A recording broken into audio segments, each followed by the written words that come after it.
एक question note करिए, if m times the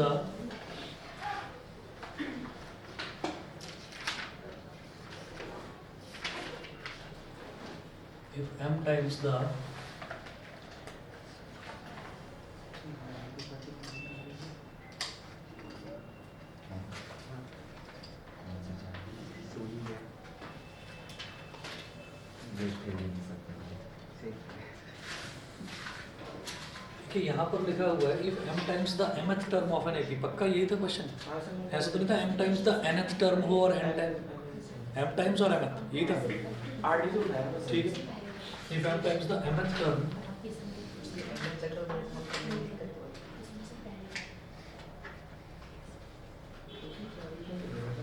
if m times the mth term of an AP is equal to n times its nth term is equal to n times its nth term. If m times the mth term of an AP is equal to n times its nth term, show that the m plus nth term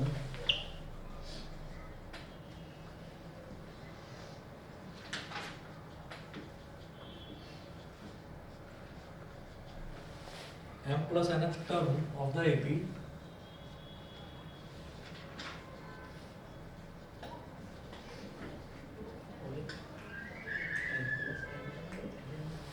is 0.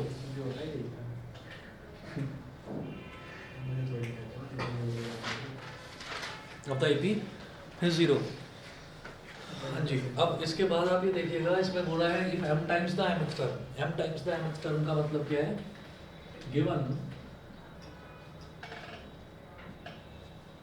m times the mth term, तो m into a m is equal to n times the nth term, तो n into a n, ठीक है? तो m into a plus m minus 1 into d is equal to n into a plus n minus 1 into d, ठीक है? ये दे रखा है। m times का मतलब समझ गया ना, जैसे हम कहते हैं कि 2 टाइम्स, तो 2 टाइम्स का मतलब क्या है कि 2 उसके साथ मल्टीप्लाई हो रहा है। m टाइम्स का मतलब m उसके साथ मल्टीप्लाई हो रहा है। अभी इसमें क्या करा जा सकता है कि ma plus m into m minus 1 into D is equal to na plus n into n minus 1 into D. ये हो गया। अब क्या करें, सब कुछ इधर ले आओ लेफ्ट हैंड साइड में। तो जैसे ma है और इधर na है, तो ma minus na plus m into m minus 1 into D minus n into n minus 1 into D is equal to 0। यहाँ से क्या करेंगे, a ले लेंगे कॉमन, a कॉमन ले लिया तो ब्रैकेट में आ गया m माइनस n प्लस इधर से d ले लिया कॉमन तो ब्रैकेट में आ गया m into m minus 1 into n into n minus 1, bracket close is equal to 0। तो a into m minus n d, और ये जो ब्रैकेट में टर्म्स आई है ना, अब इनको एक्सपेंड कर दीजिए। ये जो ब्रैकेट वाली टर्म्स हैं, जब इनको एक्सपेंड करेंगे तो m इंटू m माइनस 1 हो जाएगा m स्क्वायर माइनस m, ठीक है, माइनस n स्क्वायर और प्लस n, शायद समझ गए होंगे, माइनस n स्क्वायर और माइनस माइनस प्लस का n इज इक्वल टू 0।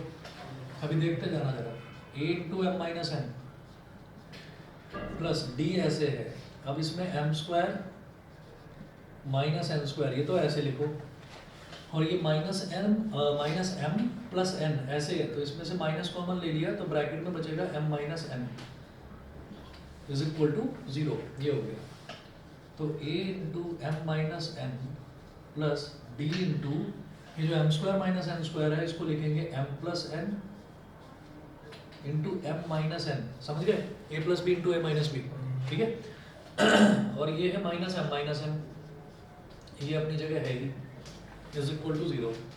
हम आप ये देखिए d के साथ ब्रैकेट में जो टर्म्स लिखी हुई हैं, इसमें m plus n into m minus n एक टर्म और दूसरी टर्म केवल m माइनस n, तो m माइनस n कॉमन ले लेते हैं यहाँ से,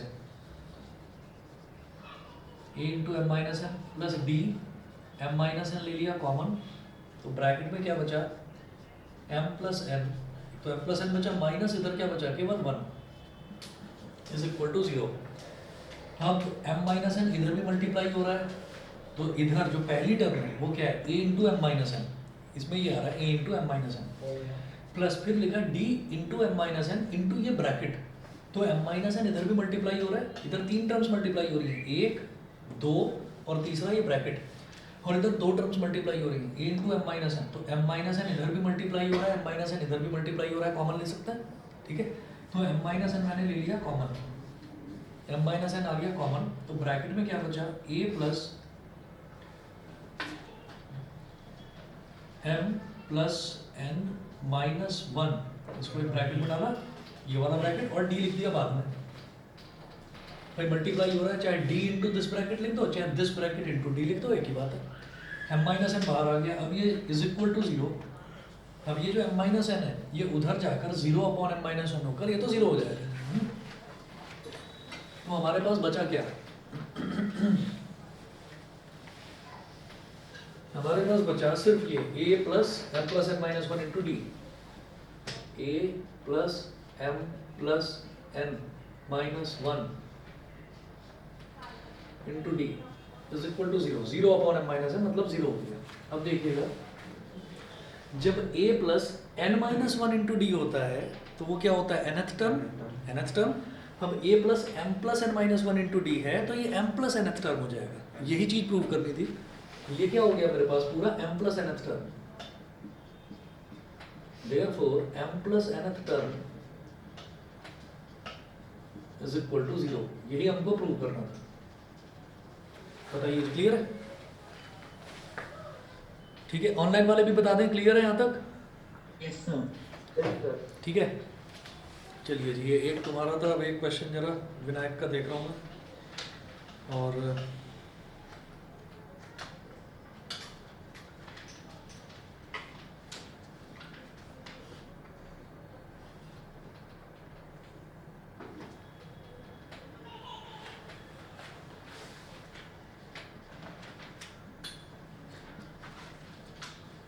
क्वेश्चन है from an aeroplane vertically above a horizontal plane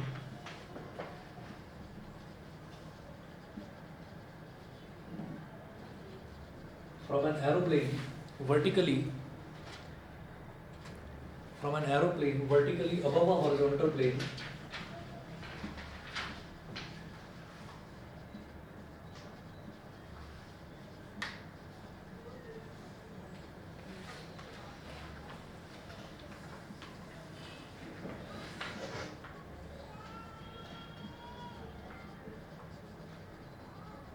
the angles of depression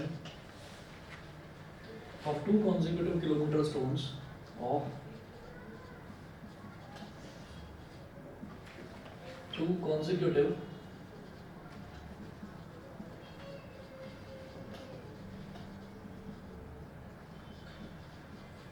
the angles of depression of 2 consecutive kilometer stones on the opposite sides of the aeroplane on the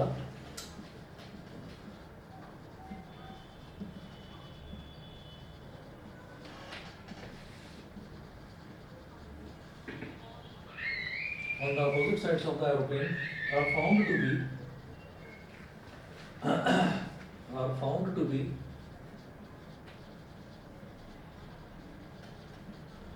alpha and beta. Full stop. Show that the height of the aeroplane is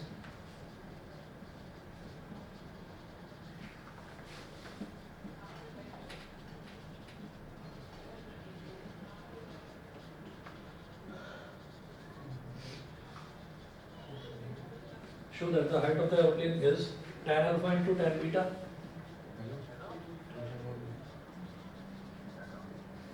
Tan alpha into tan beta upon tan alpha plus tan beta.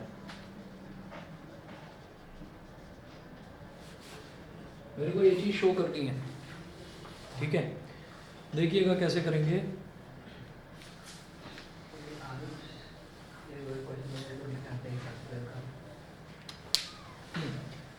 From an aeroplane vertically above a horizontal plane, तो एक aeroplane है वो एक horizontal plane में ऊपर की तरफ vertically above horizontal plane, मतलब एक पर्टिकुलर हाइट पर उड़ रहा है। जैसे होता क्या है ना, जब एरोप्लेन नीचे से ऊपर जाता है तो फिर ऐसा नहीं होता कि वो लगातार नीचे से ऊपर ही जाता रहे, वो एक पर्टिकुलर हाइट पर आने के बाद फिर उतनी हाइट मेंटेन करके रखता है, फिर वो हॉरिजॉन्टली ट्रैवल करता रहता है।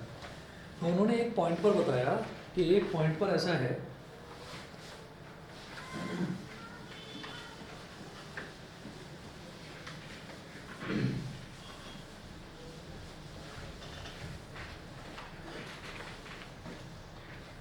from an aeroplane vertically above a horizontal plane, the angles of depression of two consecutive kilometer stones,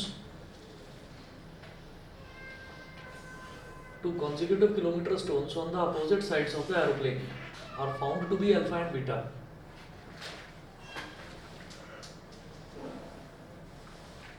अब ध्यान देना जरा,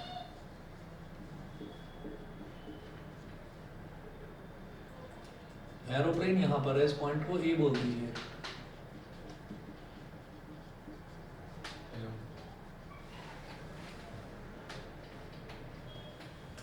ये ग्राउंड है, 1 किलोमीटर स्टोन यहाँ पर है और 1 किलोमीटर स्टोन यहाँ पर है। मान लीजिए हम कहीं किसी जगह पर जा रहे हैं, मान लो जयपुर जा रहे हैं, तो इधर से हम जा रहे हैं तो यहाँ पर लिखा हुआ है जयपुर 250 किलोमीटर, फिर 1 किलोमीटर बाद देखा तो यहाँ पर आया 249 किलोमीटर्स, मतलब 1 किलोमीटर का डिस्टेंस हमने ट्रैवल कर लिया। तो इसका मतलब क्या हुआ कि ये वाला किलोमीटर स्टोन और ये वाला किलोमीटर स्टोन एक के बाद एक आने वाले किलोमीटर स्टोन्स हैं, तो इनको क्या बोलेंगे, consecutive kilometre stones, consecutive kilometre stones.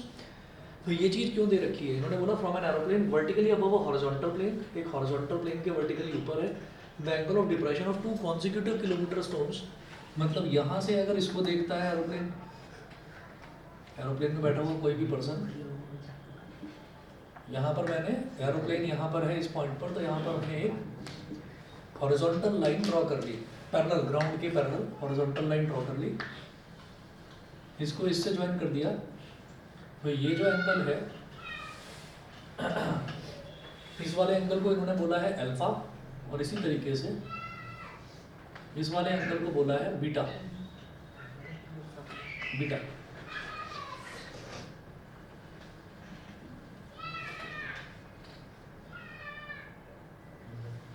Alpha और बीटा, ये वाला पॉइंट हो गया बी, ये वाला पॉइंट हो गया सी, ये वाला पॉइंट हो गया डी, ठीक है। अब क्या है कि the angles of depression of two consecutive kilometer stones on the opposite sides of the aeroplane are found to be alpha and beta, show that the height of the aeroplane is, तो aeroplane की height को हमने h मान लिया। अब देखिए अगर ये वाला एंगल अल्फा है तो बेटा ये वाला एंगल भी अल्फा होगा, ये वाला एंगल बीटा है तो ये वाला एंगल भी बीटा होगा। मुझे बस h प्रूव करना है कि h tan alpha tan beta upon tan alpha plus tan beta इसके बराबर है। तो हम क्या करेंगे, हमें tan अल्फा और tan बीटा की तो जरूरत पड़ेगी, तो tan अल्फा और tan बीटा निकालते हैं जरा।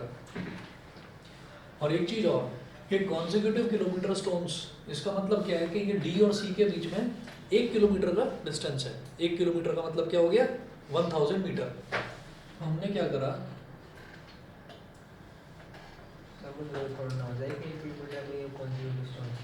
एक का ही होता है ना भाई, जैसे एक पर लिखा हुआ है जयपुर 250 किलोमीटर, अगले पर लिखा हुआ है 249 किलोमीटर, तो दोनों के बीच में तो 1 किलोमीटर का डिस्टेंस हुआ ना, वही बोल रहा हूँ बस।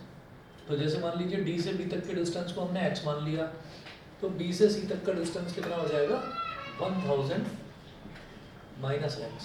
सर बेटा वो 1 किलोमीटर डिस्टेंस होता है, 1 किलोमीटर के ऊपर, ठीक है ना। तो टोटल आप देखिए x मीटर और ये कितना बचेगा, 1000 माइनस एक्स मीटर, ये बचेगा। अब क्या करेंगे, in triangle ABD, in triangle ABD, अब आप ये देखिए ट्राइंगल ABD है, tan अल्फा तो मुझे निकालना है, tan बीटा भी निकालना है।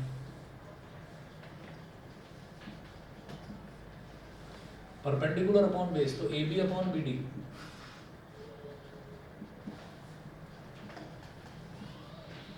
AB कितना है h और BD कितना है x, ठीक है। तो हम क्या करेंगे, यहाँ से x की वैल्यू निकाल लेते हैं, ठीक है। जो चीज़ जिसकी मुझे ज़रूरत नहीं है ना, मुझे वो चीज़ निकालनी होती है हमेशा, जब भी कोई इस तरीके का क्वेश्चन आता है तो मुझे tan बीटा आ गया ना, एक तरीका तो ये है और एक तरीका ये है tan अल्फा tan बीटा दोनों निकाल दो, यहाँ पर वैल्यू रख दो, वही h के इक्वल आ जाए। चलो ये ठीक है, ऐसे कर देते हैं। tan बीटा की value h upon x, equation number 1। फिर करें in triangle ABC, in triangle ABC। अब ये जो ABC ट्रायंगल है इसमें निकालिए tan अल्फा की value. tan alpha is equal to perpendicular upon base, तो AB अपॉन BC।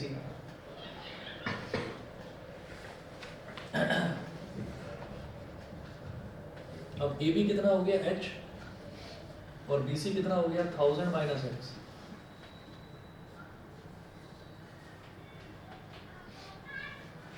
तो tan बीटा हो गया tan अल्फा हो गया, ठीक है। अब आपको क्या करना है, अब आपको ये वैल्यू, इसकी वैल्यू निकाल लेनी है। अगर ये tan alpha into tan beta upon tan alpha plus tan beta h के बराबर आ जाना चाहिए, हमारा काम हो जाएगा, ठीक है। वो क्या बोल रहे हैं, show that the height of the aeroplane is this, तो आप यही वैल्यू निकालो सीधा सीधा, आसान तरीका यही है।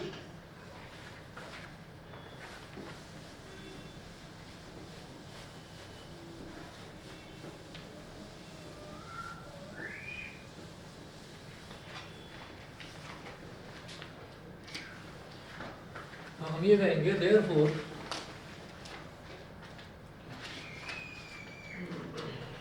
tan alpha into tan beta upon tan alpha into tan beta upon tan alpha plus tan beta, ठीक है। तो tan अल्फा कितना है h upon 1000 minus x into tan beta कितना है h upon x upon tan alpha plus tan beta, तो tan कितना है tan alpha h upon 1000 minus x plus h upon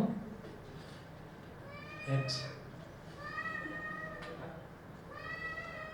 तो ये दोनों मल्टीप्लाई हो जाएंगे, तो h इंटू h हो गया h square upon 1000 minus x into x और अपॉन इन दोनों का नीचे वाले का जब एलसीएम लेंगे तो ये इससे मल्टीप्लाई हो जाएगा, ये ऐसे हो जाएगा 1000 minus x into x into h xh plus h into this h into 1000 minus x।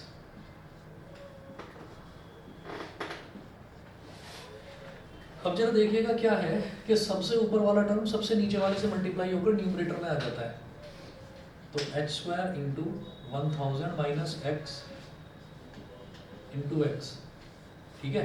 और ये बीच वाले टर्म्स आपस में मल्टीप्लाई हो जाते हैं, तो 1000 माइनस x इंटू x, ठीक है। और फिर इस ब्रैकेट में xh प्लस 1000, भाई इन दोनों को मैं कर रहा हूँ पूरा ऐड, मतलब ये पूरा टर्म, तो xh plus 1000h minus xh, ये ठीक है। समझ में आ गया कि नहीं भाई? सबसे ऊपर वाला टर्म था h स्क्वायर और सबसे नीचे वाला term 1000 minus x into x, तो h square into 1000 minus x into x, ये हो गया। बीच वाले terms 1000 minus x into x, तो 1000 माइनस x इंटू एक्स और मल्टीप्लाई बाई ये वाले टर्म, तो xh plus 1000h minus xh, तो 1000 minus x into x into 1000 minus x into x, तो इससे ये पूरी तरह से कैंसिल आउट हो गया, समझ गए। उसके बाद माइनस xh और प्लस xh कैंसिल आउट हो गया। सर ये ऊपर ही कैंसिल आउट नहीं हो सकता ना? जो सेकंड वाला पे लिखा ना इससे ऊपर, इससे ऊपर कहाँ होता? ऐसा इससे ऊपर पहले ही काट देते, मतलब हमने अपॉन में लिखा है। नहीं ठीक तो है।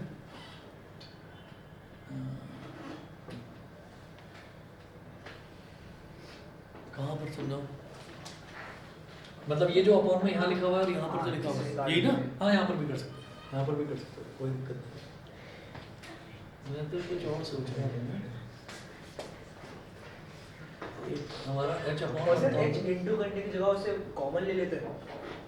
हाँ कॉमन भी ले सकते थे, उससे h से कट जाता है और ऊपर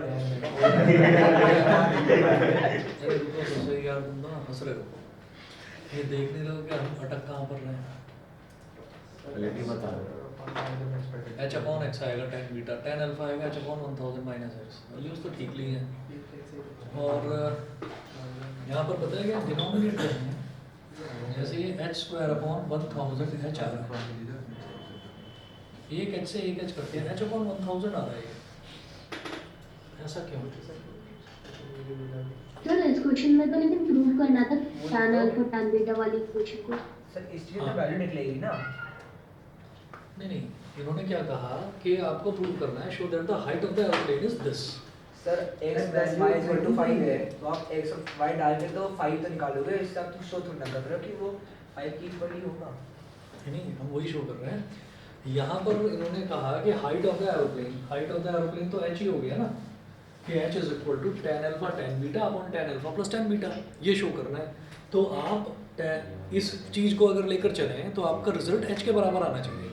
यहाँ गड़बड़ क्या हो रही है कि हमारा रिजल्ट h अपॉन 1000 के इक्वल आ रहा है, ये है। तो इस चीज़ का मेरे को बस वो कंफ्यूजन आ रहा है कि ऐसा क्यों हो रहा है। मेरी बात समझ में आ गई सबको कि नहीं? सर आपने x को मीटर लिया है ना, हाँ, आपने 1000 से काट दिया, हम्म? 1000 से काट दिया। नहीं, 1000 से नहीं काटा, XH को माइनस XH से ये काटा। बात फिगर में x मीटर था तो 1000 तो सेंटीमीटर लिया था। भाई जब दो कंसेक्यूटिव किलोमीटर स्टोन्स हैं तो यहाँ और इसके इन दोनों के बीच में 1000 का वो होना चाहिए, मतलब हाँ 1000 मीटर होना चाहिए। 1 किलोमीटर है ना, तो 1 किलोमीटर मतलब 1000 मीटर, तो इसलिए दोनों के बीच का जो डिस्टेंस है वो 1000 है। अब ये 1000 जो है ये यहाँ पर एक्स्ट्रा आ रहा है, बस ये नहीं समझ में आया। और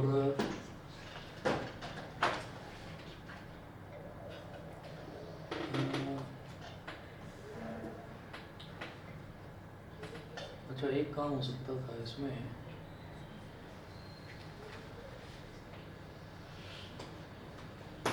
अच्छा अगर इसको हम किलोमीटर में ही लेते तो ये नीचे 1 आ जाता, ये आ गया h अपॉन 1000,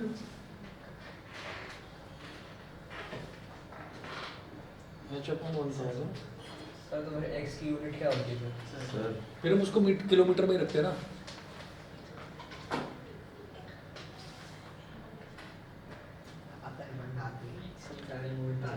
इन्होंने BD की वैल्यू निकाली है, फिगर तो अपना ठीक है।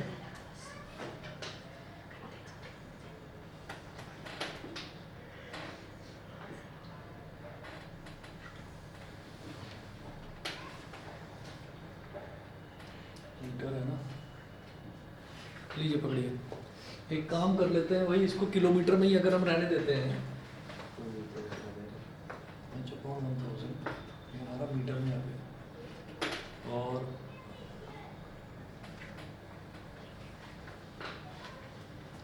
अगर मान लीजिए हम इसको किलोमीटर में ही रहने देते हैं ना, मान लीजिए इसको हमने ले लिया x किलोमीटर, तो फिर ये हो जाएगा 1 माइनस x किलोमीटर, ये समझ गए ना, अगर किलोमीटर में ही रहने देते हैं तो हमारी जो h की वैल्यू ये आ रखी है ये किलोमीटर में ही आई है, जो मतलब इन्होंने प्रूव करने के लिए बोला है वो किलोमीटर में ही बोला है, ठीक। अब उसमें होगा क्या कि जहाँ जहाँ पर 1000 वहाँ की 3 0 हटा दो,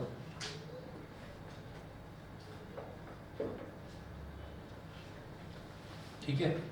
तो ये हमारे पास 1 माइनस एक्स, ये 1 माइनस एक्स, और इधर 1h आएगा, और जब इधर सिर्फ 1h बचेगा ना तो 1h आ गया नीचे, तो एक h से ये h कट गया, रिजल्ट h आ गया, प्रूफ। तो वो जो इन्होंने ये चीज़ पूछी है ना, ये चीज़ इन्होंने किलोमीटर में ही पूछी है, क्योंकि इन्होंने यहाँ पर किलोमीटर स्टोन्स दे रखा है, तो मैंने उसको मीटर में लेकर गलती करी। आप क्या करें, आप उसको 1 ही लिख लें, मतलब आप उसको मीटर में चेंज ना करें, आप उसको 1 किलोमीटर के उसमें लिखो, ठीक है ना।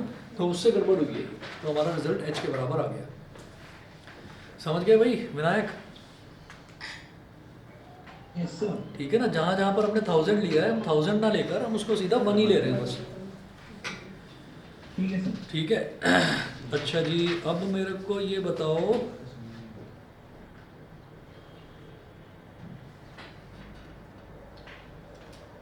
ये बताइए, ये प्रणव तुम्हारे डाउट्स जो कल के थे वो क्लियर हुए कि नहीं?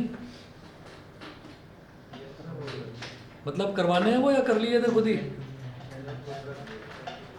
चलिए ठीक है, ठीक है। फिर आर्यन दोबारा देखता हूँ नेक्स्ट क्वेश्चन। हाँ जी, वापस से एपी पर आते हैं। ये मिटा रहा हूँ इधर से, क्वेश्चन मिटा रहा हूँ।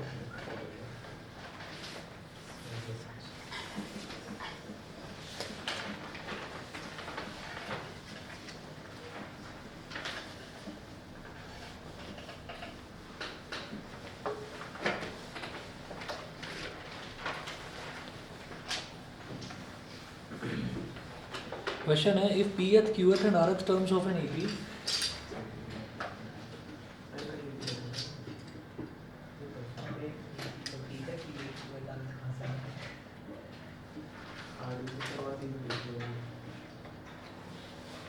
if pth qth and rth terms of an AP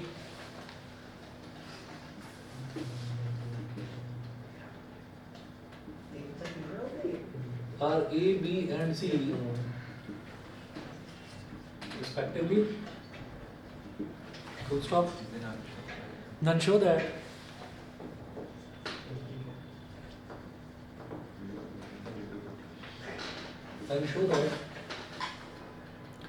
A into Q minus R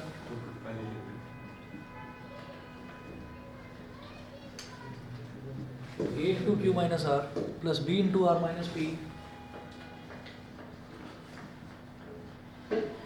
B into R minus P plus C into P minus Q C into P minus Q is equal to 0। ये चीज prove करनी है। Second part में है A minus B into R, question same है।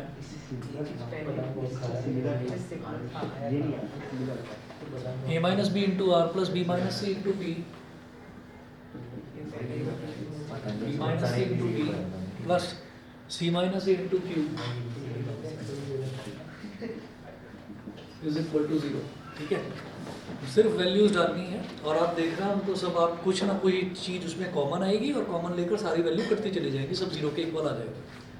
तो देखने में बस मुश्किल लगता है, कुछ है नहीं इस क्वेश्चन में। देखिए, if pth qth and rth terms of an AP are small a small b and small c respectively, तो स्मॉल a यहाँ पर पहले से ही दे रखा है कि pth टर्म स्मॉल a है, तो अब मैं फर्स्ट टर्म को स्मॉल a ना मानकर कैपिटल A मानूंगा। ठीक है, तो हम यहाँ पर लिखेंगे इसके सॉल्यूशन में, let the AP be A, comma A plus capital D, comma A plus 2D, comma A plus 3D, comma dot dot dot dot dot इतना। ये है हमारे पास AP। तो इस बार फर्स्ट टर्म को स्मॉल a ना मानकर कैपिटल A माना, कॉमन डिफरेंस को स्मॉल d ना मानकर कैपिटल D माना। तो अब आप ये देखिएगा pth टर्म, तो गिवन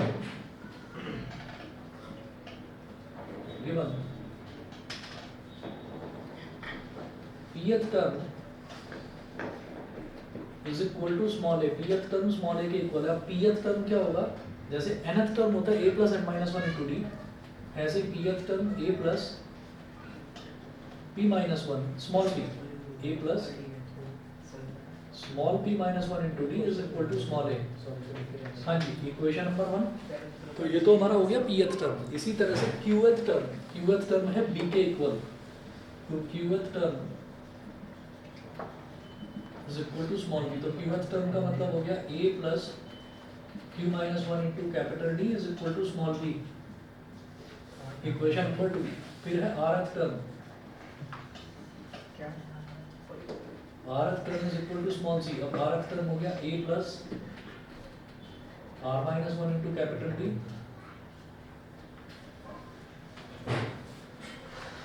ये हो गया इक्वेशन नंबर 3। ये है, तो अब हमें क्या करना है इसमें,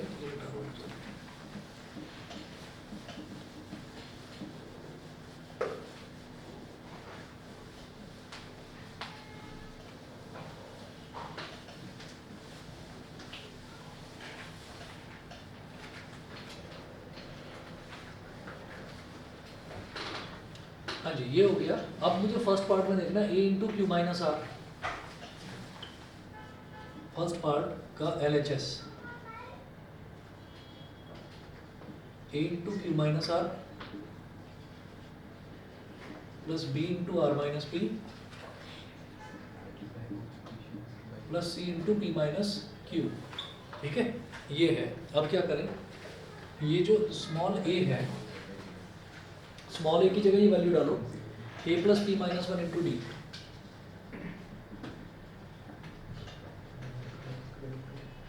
ये स्मॉल ए की वैल्यू है, Q minus R as it is,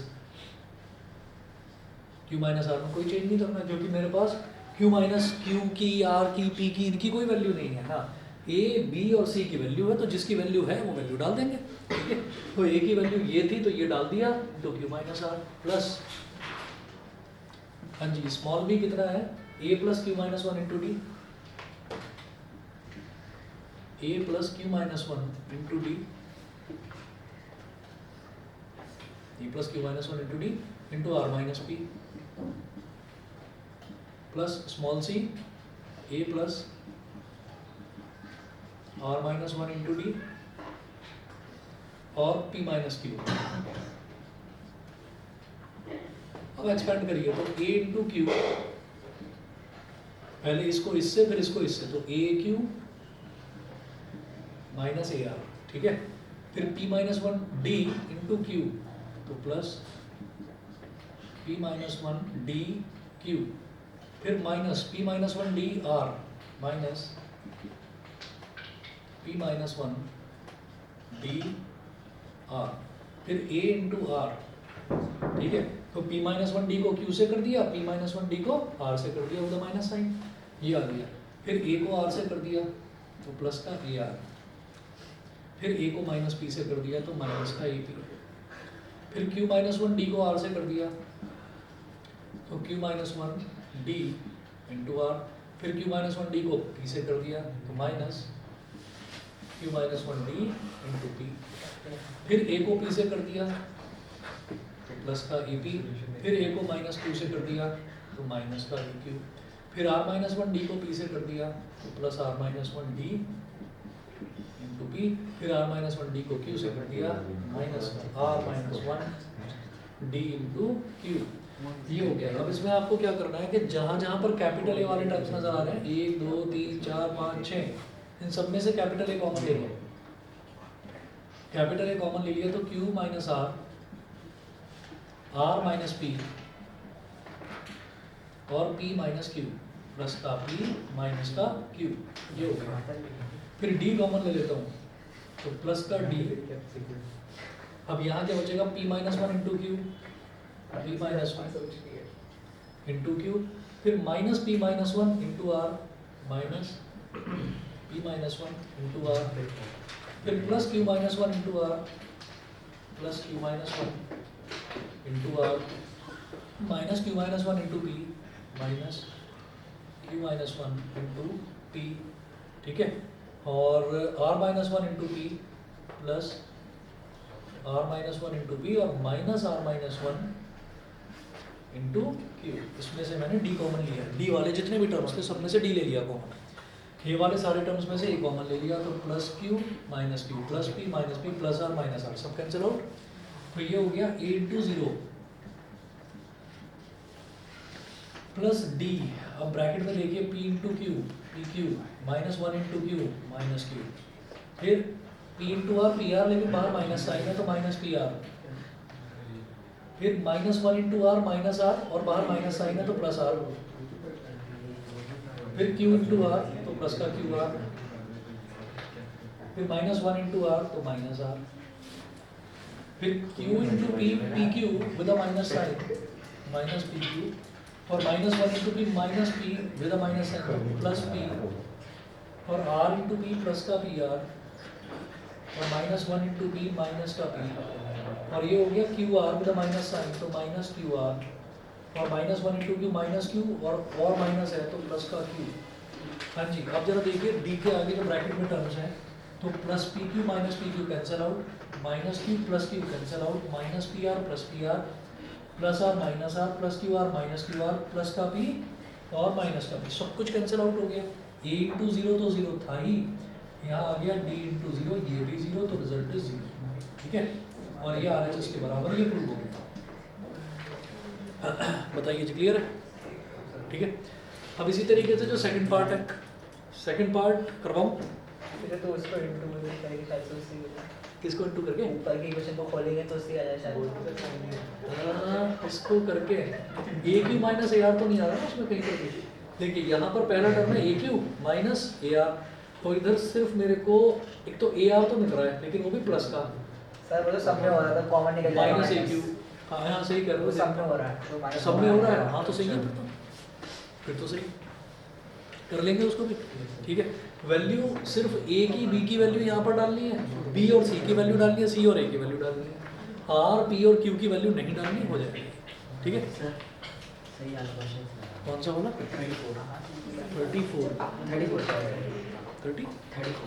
34 का फर्स्ट या सेकंड? फर्स्ट अच्छा ये बताओ, कल पेपर तो नहीं है ना तुम्हारा? नहीं। ठीक है, अभी रुको, पहले कल पेपर वाले का बता देता हूँ। ठीक, टाइम Time बट हाँ ये बताओ तुम्हारा हो गया? ठीक है, अच्छा प्रणव कोई डाउट है तो बताओ।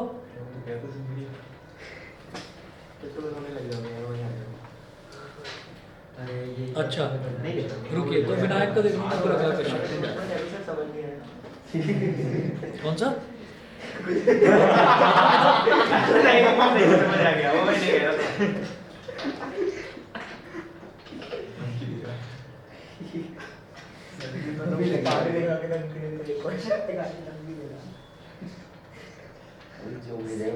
देखो भाई अगला क्वेश्चन देखिए, in the given figure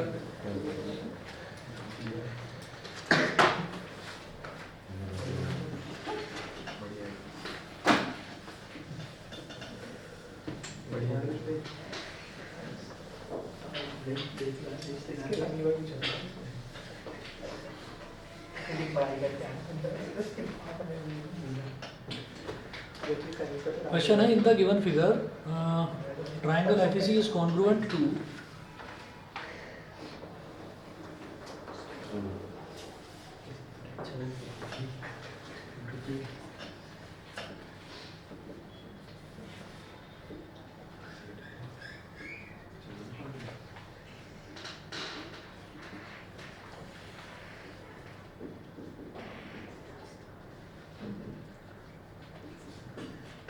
in the given figure triangle FEC is congruent to triangle GDB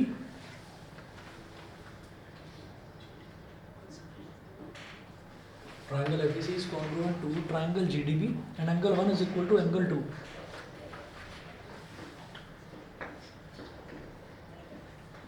Full stop.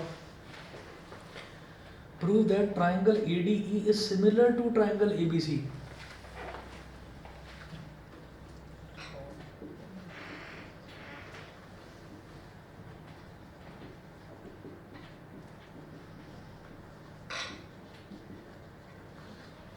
Triangle ADE is similar to triangle ABC.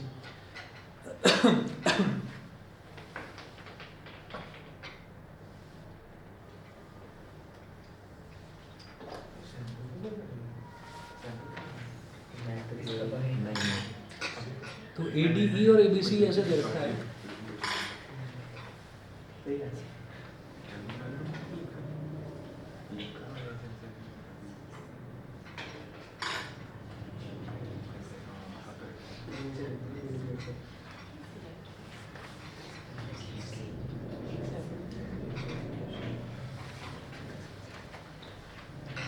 F और G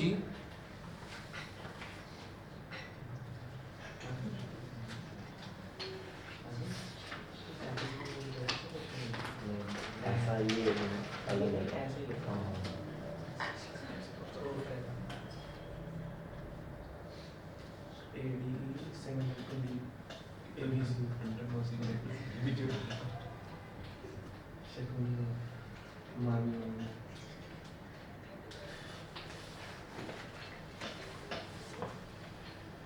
तो angle 1, angle 2, angle 3, angle 4,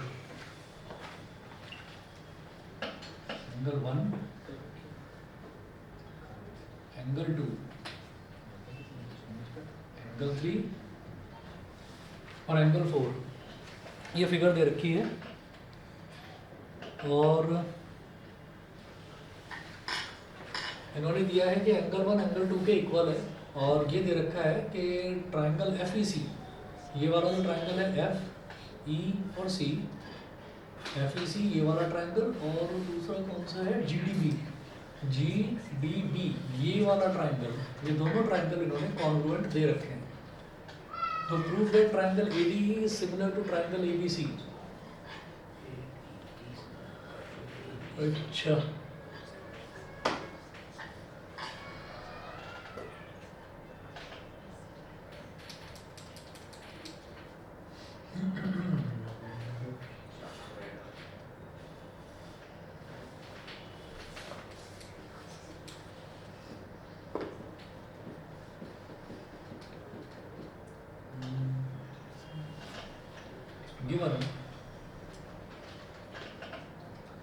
given triangle FEC is congruent to triangle GDB। तो ये जो है ना triangle FEC और triangle GDB, तो C यहाँ पर थर्ड पोजीशन पर आ रहा है और ऐसे ही GDB तो B यहाँ पर थर्ड पोजीशन पर आ रहा है, ठीक है। तो हम यहाँ से ये कह देंगे it implies that angle 3 is equal to angle 4।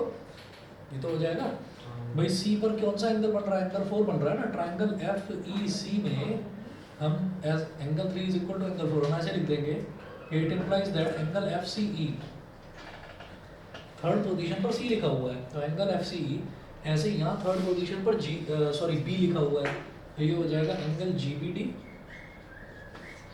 ठीक। और रीजन में क्या लिखेंगे बाई CPCT, क्योंकि corresponding parts of congruent triangles are always equal. तो थर्ड पोजीशन पर एंगल C है, इधर थर्ड पोजीशन पर एंगल B है। It implies that angle 3 is equal to angle 4, ठीक है। तो हम ये कहेंगे therefore triangle ABC is an isosceles triangle। Triangle ABC is an isosceles triangle। अगर कभी भी कोई ट्राइंगल ऐसा होता है जिसमें दो एंगल्स इक्वल हैं तो उसकी दो साइड्स इक्वल होंगी, वो आइसोसेलेस ट्राइंगल हो जाएगा। इसी तरह से ये ट्राइंगल ADE ये आइसोसेलेस दे रखा है हमें already. Triangle ABC is an isosceles triangle। It implies that क्या लिखें, AB is equal to AC। इसको बोल दीजिए equation number 1, AB is equal to AC equation number 1।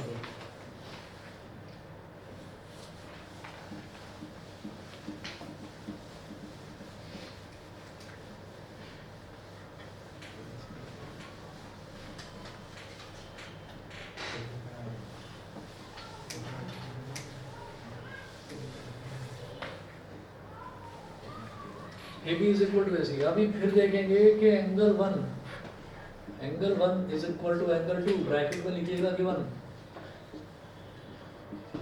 So triangle ADE is an isosceles triangle। अगर किसी भी triangle के दो एंगल इक्वल होते हैं तो फिर वो आइसोसेलेस ट्राइंगल होता है। सो AD is equal to AE, इसको बोल दीजिए इक्वेशन नंबर 2। यहाँ तक समझ गए। अब क्या करेंगे हम यहाँ लिखेंगे AD divide equation 2 by 1, divide equation 2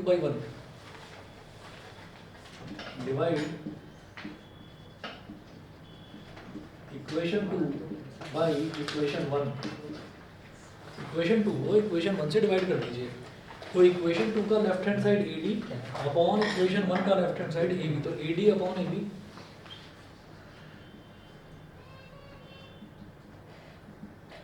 is equal to इसका राइट हैंड साइड AE और इसका राइट हैंड साइड AC, तो AE अपॉन AC। इसको बोल दीजिए इक्वेशन नंबर 3। यहाँ तक समझ गए, यहाँ तक समझ गए। इसके अलावा हम ये कहेंगे कि एंगल A दोनों ट्राइंगल्स में कॉमन है, तो मैं कहूँगा angle DAE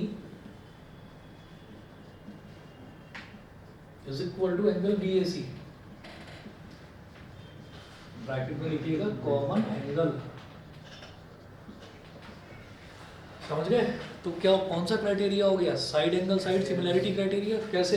AD upon AB, AD upon AB का ratio is equal to AE upon AC का रेशो, ठीक है, और बीच वाला एंगल दोनों में कॉमन आ रहा है, तो साइड एंगल साइड हो गया, ठीक। तो लिखेंगे बाई SAS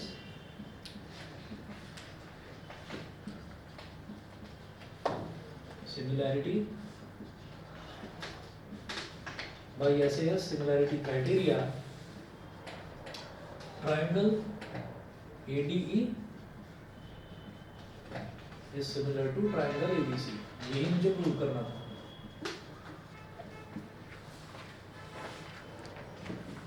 बताइए जी, क्लियर है? रेशियो के लिए सर AB अपॉन DB नहीं होना चाहिए ना, हमें ये छोटा ट्राइंगल ADE और ये पूरा बड़ा ट्राइंगल ABC लेना है। वो जो रेशियो होता है ना AD अपॉन DB, वो होता है बेसिक प्रोपोर्शनलिटी थ्योरम में। तो AD, और वो भी तब होता है जब DE आपको BC के पैरेलल दे रखा हो। तो DE BC के पैरेलल आ सकता था अगर एंगल 1 एंगल 3 के इक्वल होता, एंगल 2 एंगल 4 के इक्वल होता कोरस्पॉन्डिंग एंगल का। लेकिन यहाँ उल्टा है, यहाँ तो बस एंगल 1 एंगल 2 के इक्वल दे रखा है और एंगल 3 एंगल 4 के इक्वल आ गया। समझ गए ना? अच्छा मैं इसलिए मैं समझ गया वो क्वेश्चन की इसकी फिगर ही ऐसी है कि बच्चा बेसिक प्रोपोर्शनलिटी थ्योरम में और सिमिलैरिटी में कंफ्यूज होकर रह जाए और छोड़ेगा अल्टीमेटली क्वेश्चन को, ठीक है। तो ये क्वेश्चन इंपॉर्टेंट है, मार्क कर लीजिए इसको, अच्छा क्वेश्चन है। सर लेकिन सर अगर एंगल 1 और एंगल 3 अगर गिवन होते अगर ये गिवन होता तो फिर भी बेसिक प्रोपोर्शनलिटी से कर सकता था इसको, AD अपॉन ठीक है DB is equal to AE upon EC, तब ना कर सकता था। और फिर मुझे दोनों तरफ 1 ऐड करना पड़ता, तो 1 ऐड करके मेरे पास ये रिलेशन आ जाता है। ठीक है ठीक है, समझ गए? चलिए अगला देखते हैं जरा। अच्छा, अगला जो तुमने भेजा है इसमें कौन सा है? ये जो ट्रिग्नोमेट्री वाला क्वेश्चन है, ये वाला? ये तुम्हारी 5 फिगर आई हैं, तो इसमें जो cos theta minus sine theta upon cos theta plus sine theta, ये जो है, यस सर वे ठीक है। 1 मिनट में बता रहा हूँ बस।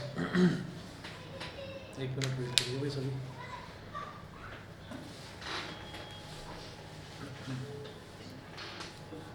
ये फोन तुम्हारा टूट गया था ना शायद? मेरा नहीं था, मम्मी का।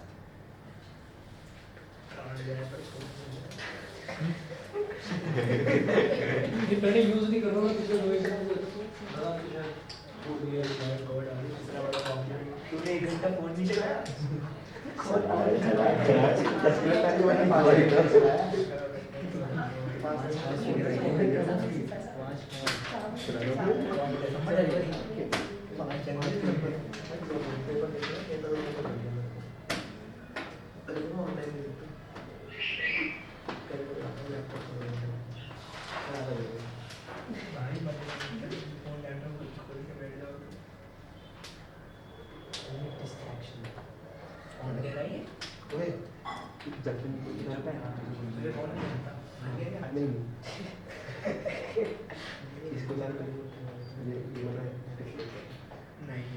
हाँ, इसका इसका रिमोट देखा ये जस्टिन बीबर से छोटा है।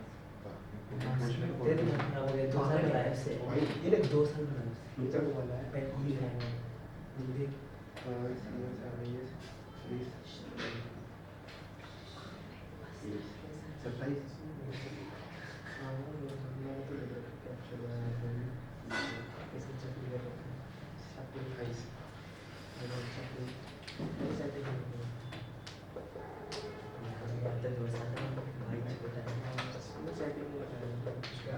देख छोटा है।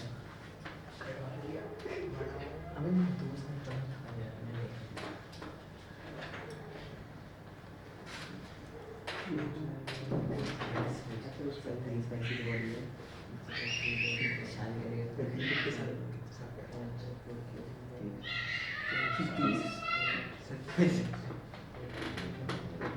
हेलो।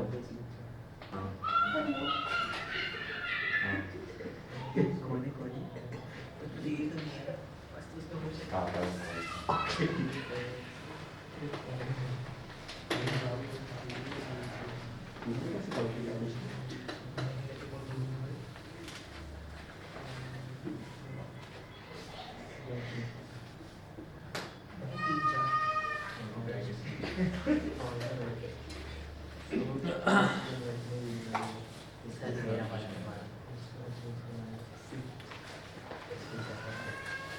कौन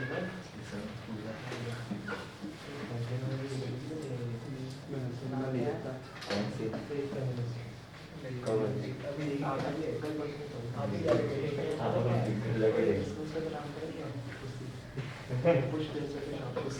कुछ पहले कर तेरा भी नाम नहीं क्वेश्चन कह रहा है अच्छा मेरा ये क्वेश्चन नोट कीजिएगा, if cos theta minus sin theta, है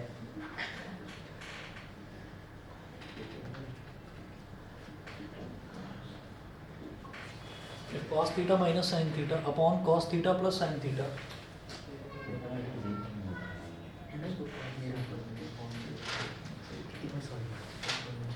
is equal to 1 minus root 3 upon 1 plus root 3.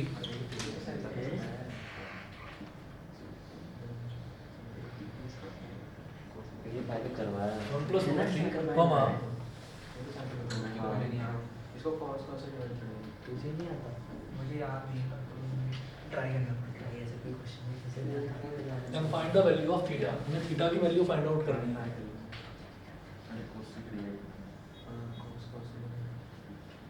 तो यहाँ लिखें cos theta minus sin theta upon cos theta plus sin theta is equal to 1 minus root 3 upon 1 plus root 3. यहाँ लिखिएगा given. अब लिखना dividing numerator and denominator of RHS by 2. Right hand side का numerator और denominator दोनों को 2 से divide कर दीजिए. कौन से डिवाइड करा अरे LHS में RHS में करना है बस. भाई उसमें सॉल्यूशन में अभी खोल के दिखाऊंगा बेटा जब न्यूमरेटर को भी 2 से डिवाइड कर देंगे तो 1 माइनस रूट 3 बाई 2, यानी कि 1 को भी 2 से डिवाइड करना है 1 बाई 2 और रूट 3 को भी 2 से डिवाइड करना है तो रूट 3 बाई 2. ऐसे ही 1 बाई 2 प्लस रूट 3 बाई 2 ये हो गया. अब इसमें देखिएगा कि cos थीटा तो 1 बाई 2 के इक्वल हो गया, चाहे ऊपर देखिए चाहे नीचे देखिए दोनों ही 1 बाई 2 के इक्वल आ रहा है. sin थीटा रूट 3 बाई 2 के इक्वल है न्यूमरेटर में भी और डिनोमिनेटर में भी. तो हम ये कहेंगे cos थीटा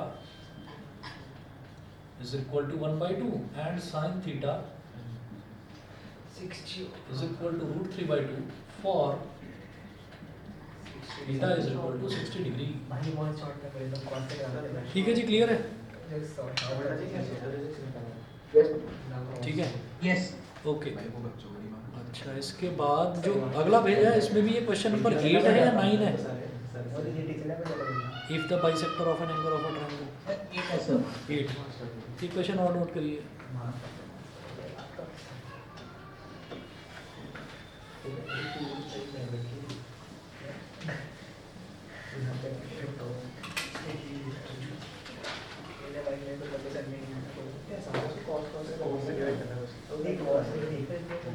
क्वेश्चन हो गया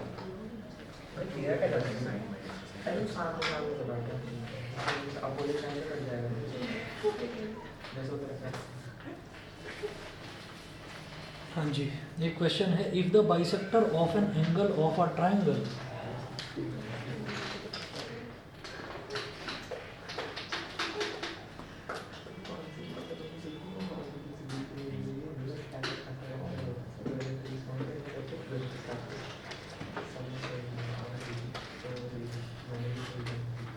if the bisector of an angle of a triangle bisects the opposite side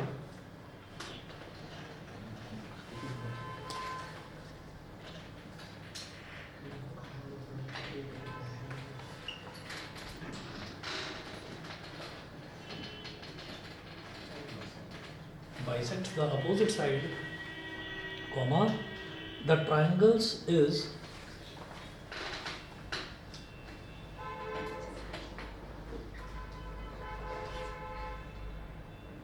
triangles is R होना चाहिए. Triangles is A है isosceles, B है scalene, बच्चे के वो गर्मी आती है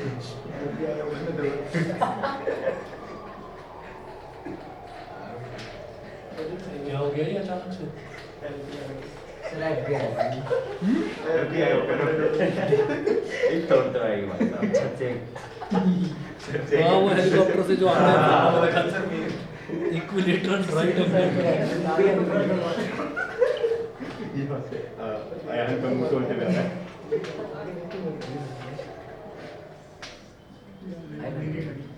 भैया भी नहीं ये हमारे स्कूल की जो लोग बोलते हैं ना जो ऑल्टो पे लगवा देते हैं ऑल्टो सस्ते में करके ले लो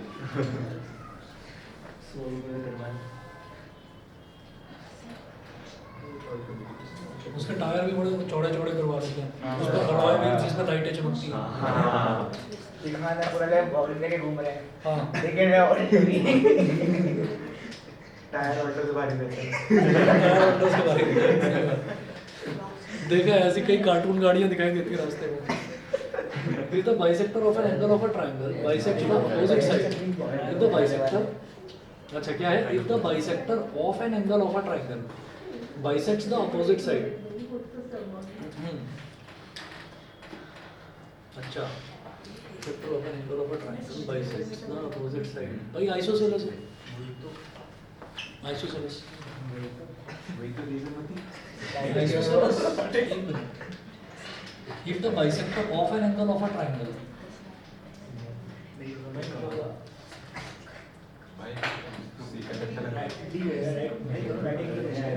ये भी रीजन का मैं सीख ली देखते इसका सही सर क्या होगा आंसर वैसे कुछ बता रहे हैं.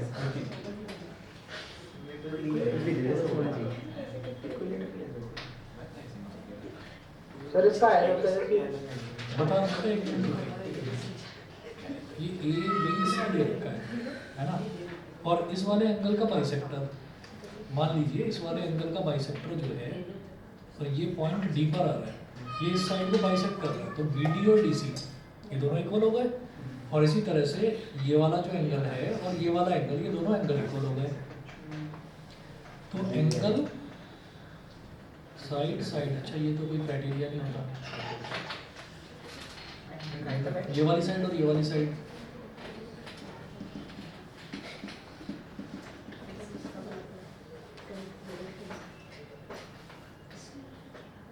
ये वाला एंगल इस वाले एंगल के इक्वल है.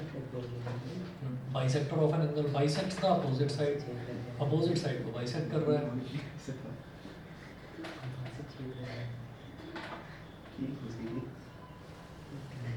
सर एन टाइप के क्वेश्चंस में हम एडी को मीडियन नहीं मानते क्योंकि वो बाइसेक्ट कर रही है अपोजिट साइड को. नहीं आप सही कह रहे हो, एडी तो मीडियन तो है कि वो बाइसेक्ट कर रहा है. मुझे ये बताना है कि ये जो ट्रायंगल एबीसी है, ये ट्रायंगल एबीसी आइसोसेलेस की कैटेगरी में आएगा, स्केलिन की कैटेगरी में आएगा, या इक्विलेटरल की कैटेगरी में, या राइट एंगल ट्रायंगल, ये बताना है. तो देखिए राइट एंगल ट्रायंगल की कैटेगरी में तो ये नहीं आएगा. इसको अगर मैं आइसोसेलेस मान लेता हूँ, अगर आइसोसेलेस मान लेता हूँ तो मान लेते हैं अभी आइसोसेलेस. सर आइसोसेलेस से ये आरएचएस से हो जाएगा. हाँ आइसोसेलेस से ये ट्रायंगल और ये ट्रायंगल कॉन्ग्रुएंट प्रूव हो जाएंगे. तो सर उन दो ट्रायंगल को कॉन्ग्रुएंट करेंगे तो AB और AC इक्वल हो जाएगा. तो आइसोसेलेस कई बार पता है क्या होता है, जैसे मान लीजिए ये जो क्वेश्चन है, ये वाला क्वेश्चन MCQ है, तो कई बार क्या है कि हमें डायरेक्ट क्वेश्चन ना करके ये ऑप्शंस डाल डाल कर देखना होता है कि कौन सेटिस्फाई कर रहा है. इस पर इसको तो ADB और ADC को तो आप सीधा डायरेक्ट कर सकते हो ना, RHS से कॉन्ग्रुएंट कर दो. नहीं कर पाएंगे. RHS में एक राइट एंगल चाहिए मेरे को, लेकिन राइट एंगल नहीं बनाएगा, जरूरी नहीं है, जरूरी नहीं है ना. हाँ इतना होता है कि ये मीडियन है. अगर ये इक्विलेटरल ट्रायंगल, सुनो तो सही, इक्विलेटरल ट्रायंगल अगर होता है, एक मिनट भाई शांति, अरे बस बस हो गया. इक्विलेटरल ट्रायंगल में जो मीडियन है ना, ये जैसे कि मीडियन है, मीडियन क्या कर रहा है, अपोजिट साइड को बाइसेक्ट कर रहा है. तो इक्विलेटरल ट्रायंगल में ये एंगल और ये एंगल 90 डिग्री का होता है इक्विलेटरल ट्रायंगल में. आइसोसेलेस में भी ये 90 डिग्री का होगा. ठीक है. तो लेकिन ये कैटेगरी नहीं होती मीडियन में कि ये एंगल को भी बाइसेक्ट कर रहा है. ठीक है. तो इस वजह से, और बाकी आप किसी भी एंगल को ले एंगल लो, बाइसेक्ट जो साइड को बाइसेक्ट करेगा वो तो 90 एंगल बनाएगा ही ना। ये दिमाग से निकाल दो, जो साइड को बाइसेक्ट कर रहा है वो 90 डिग्री पर नहीं करेगा।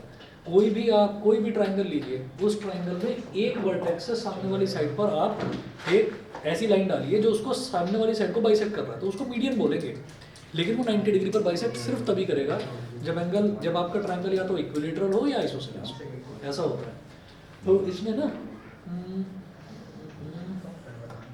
इसमें हमें क्या कहना है कि हमारा ये वाला एंगल और ये वाला एंगल इक्वल, और ये एंगल और ये एंगल इक्वल अभी नहीं कहा जा सकता कि ये इक्वल है। ये इक्वल कब होगा? जब ये ट्रायंगल और ये ट्रायंगल कॉन्ग्रुएंट प्रूव हो जाए, और कॉन्ग्रुएंट प्रूव होने के लिए AB और AC अगर इक्वल हो जाए, भाई आइसोसेलेस है इसका आंसर। अगर मान लीजिए कि इसको मैं आइसोसेलेस ले लेता हूँ, सबसे पहले हमने ही मान लिया कि ये आइसोसेलेस है, तो आइसोसेलेस होती है हमारी ये वाली साइड इस वाली साइड के इक्वल, ये वाली साइड इस वाली साइड के इक्वल दे रखी है, ये कॉमन साइड, तो ट्रिपल एस से दोनों कॉन्ग्रुएंट हो गए। कॉन्ग्रुएंट हो गए तो कॉरस्पॉन्डिंग एंगल्स इक्वल, ये एंगल इसके इक्वल, ये एंगल इसके इक्वल, और ये एंगल इसके इक्वल। ठीक है, ये एंगल तो इसके इक्वल वैसे ही हो जाएगा क्योंकि हमने पहले से ही आइसोसेलेस माना है।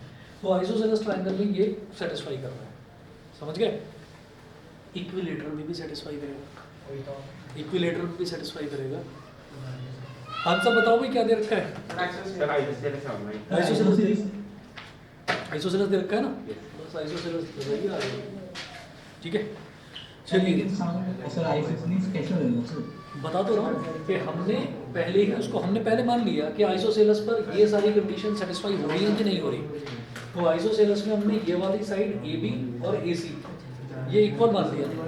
अरे शांत हो जाओ, हमने AB और AC को इक्वल मान लिया क्योंकि ट्रायंगल आइसोसेलेस है। हमने माना ऐसा कि ट्रायंगल आइसोसेलेस है, ये इसके इक्वल, ये वाली साइड इस वाली साइड के इक्वल दे रखी है कि ये जो एंगल बाइसेक्टर है ये इसको बाइसेक्ट कर रहा है, और ये वाली साइड बीच वाली साइड कॉमन होगी। तो जब दोनों ट्रायंगल कॉन्ग्रुएंट हो गए तो भाई ये वाला एंगल भी इस एंगल के बराबर आ जाएगा, तो सारी कंडीशन सेटिस्फाई हो जाएंगी आइसोसेलेस मानती। समझ गए? Yes sir. तो इस वजह से ये आइसोसेलेस है, कोई और तरीका नहीं है। कई क्वेश्चंस ऐसे होते हैं जिसमें एक एक वैल्यू रखकर देखनी होती है। ठीक है, और अगला देखिए, ऐसे ऐसे कर देते हैं ऐसे ऐसे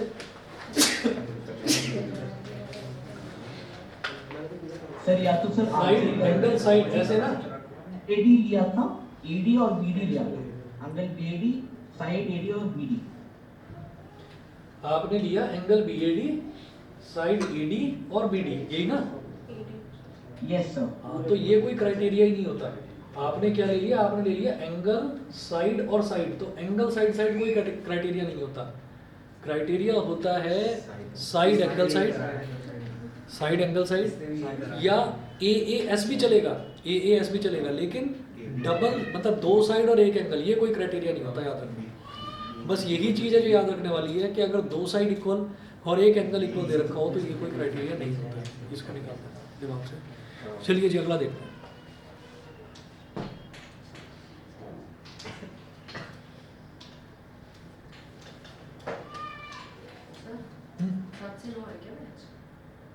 नहीं, अभी क्वेश्चन एक रह रहा है ना, तो वो करा देता हूँ।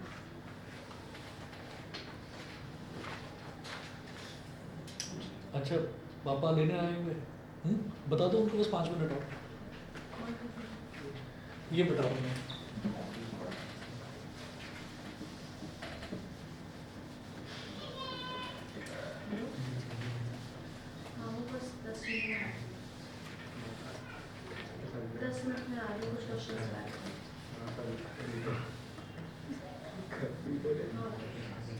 हाँ जी, क्वेश्चन नोट कीजिएगा।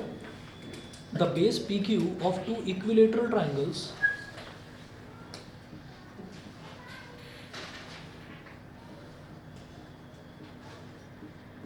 the base PQ of two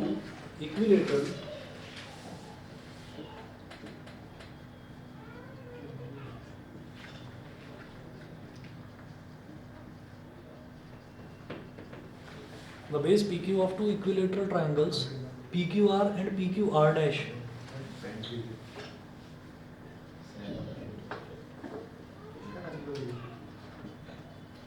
PQR and PQR dash with side 2A lies along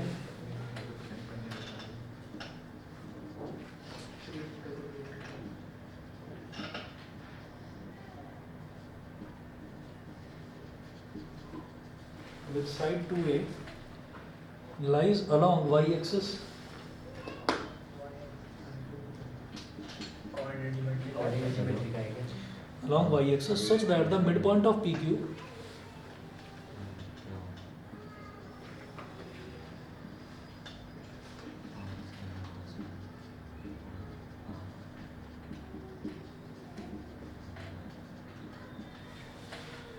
such that the midpoint of PQ is at the origin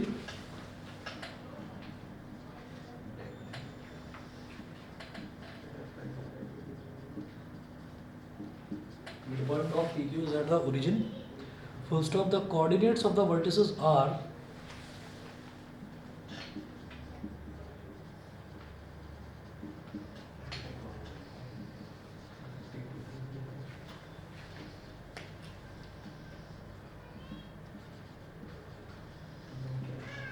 the coordinates of the vertices are and r dash of the triangles is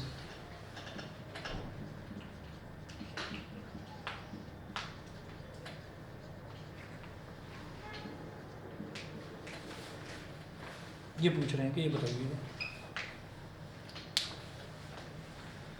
the base PQ of two equilateral triangles PQR and PQR dash with side 2a lies along y-axis.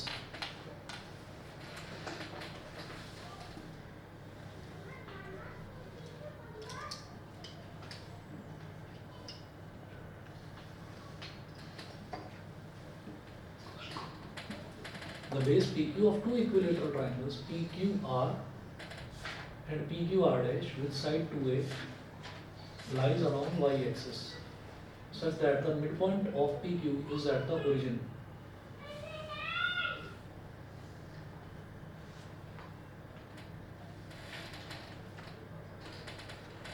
भाई एक बात बताओ, जब इसमें हमको एक चीज दे रखी है इन्होंने, the base PQ of two equilateral triangles PQR and PQR dash, ठीक है, with side 2a lies along y-axis, तो उसका जो बेस है वो PQ वो y-axis पर लाई कर रहा है, y-axis के along लाई कर रहा है, इसका मतलब, और उसकी लेंथ उन्होंने बता रखी है 2a, तो इस वाले पॉइंट को P मान लो, इस वाले पॉइंट को Q मान लो, और ये पूरी लेंथ 2a दे रखी है, तो बेटा a इधर हो गया और a इधर हो गया, है ना, तभी तो 2a होगा, और lies at the origin, origin मतलब ये 0 वाला पॉइंट, तो ये जो पॉइंट P है इसका कोऑर्डिनेट क्या होगा, x है 0 और y कितना है a, तो P के कोऑर्डिनेट्स हो गए 0, a, सिमिलरली Q के कोऑर्डिनेट्स हो गए 0, -a, समझ में आ गया होगा, 2, a और 0, -a। अच्छा नवेश PQ और ये पॉइंट अंदाजे से ही है। अरे सुनो तो सर, अंदाजे से नहीं दे रखा है, इन्होंने बोला है ना विद साइड 2a, उसकी साइड 2a है, साइड 2a, तो इक्विलेटरल ट्रायंगल बताया दोनों को, तो सीधी सी बात है भाई यहाँ पर लाई करेगा r इधर, तो ये जो लेंथ है ना ये 2a है कंप्लीट, ये वाला पॉइंट r ले लिया, तो ये PQ लेंथ जब 2a है तो ये PR वाली लेंथ भी 2a होगी, क्योंकि इक्विलेटरल ट्रायंगल है, इक्विलेटरल ट्रायंगल की तो तीनों साइड्स इक्वल होती हैं, तो जब PQ 2a के इक्वल है तो QR भी 2a के इक्वल होगा, PR भी 2a के इक्वल होगा, ये 90 डिग्री होगा, ये लेंथ a है, ये लेंथ 2a है, तो मुझे ये वाली लेंथ पता चल जाएगी, समझ गए, तो इस ये ओरिजिन है O, उन्होंने बोल दिया with its centre at the origin, ये बोला है इन्होंने, the mid point of PQ is at the origin, तो PQ की लेंथ 2a है, तो 2a का मिड पॉइंट क्या, a इधर और a इधर, ऐसे हो गया, हम ये कहेंगे इन ट्रायंगल POR,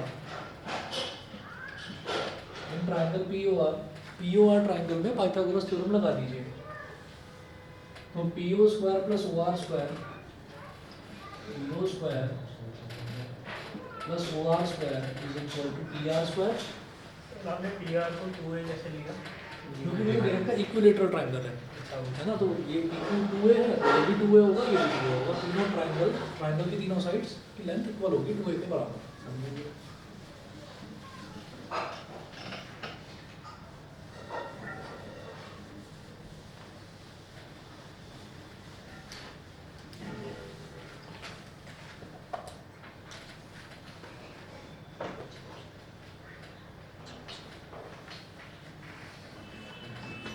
देखिए अब ये जो पी ओ है ये है ए, तो a square plus O R कितना है, ओ आर मुझे निकालना है, O R square is equal to P R कितना है 2a।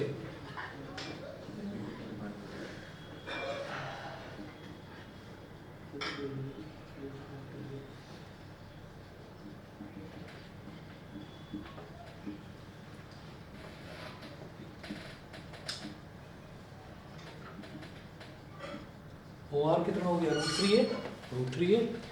तो ये जो ओ आर की लेंथ है ये √3a आ गई, तो आर के कोऑर्डिनेट्स क्या हो गए, x कितना हो गया √3a, और x एक्सिस पर y कोऑर्डिनेट 0 होता है, तो √3a, 0।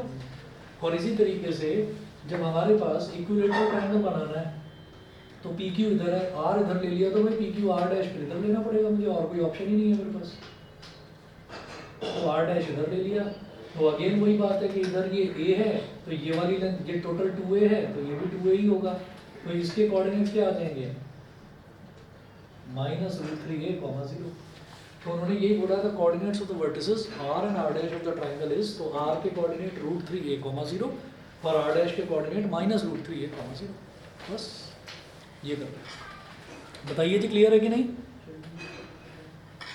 Yes sir. ठीक है, चलिए जी, और किसी का कोई डाउट हो तो बता दो, ठीक है ना, ये नेक्स्ट क्लास में बता देंगे, अर्जेंट तो नहीं है ना, नेक्स्ट क्लास में बता देंगे।